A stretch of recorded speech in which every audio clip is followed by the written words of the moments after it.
Assalamualaikum. Magandang gabi po sa ating lahat.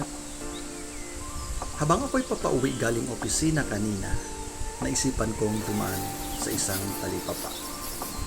At isa sa mga produktong bumighani sa aking mata ay ang red kamote na ito. Kaya bumili ako ng 4 na piraso sa halagang 50 piso. Alam naman natin na lahat, sa panahon ngayon, medyo mahal ang agricultural products, lalo na dito sa Manila at Cavite. So ngayon po, hugasan natin maigi ang ating red.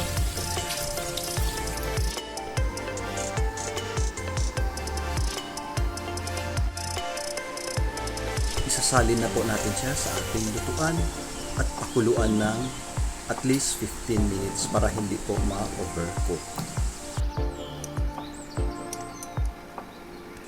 Salamat po sa pag-aantay. Ngayon, luto na ang ating red kamote.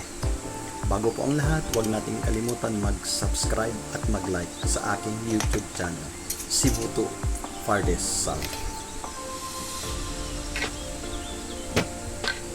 Ngayon, kukuha tayo ng isa at bubuksan natin.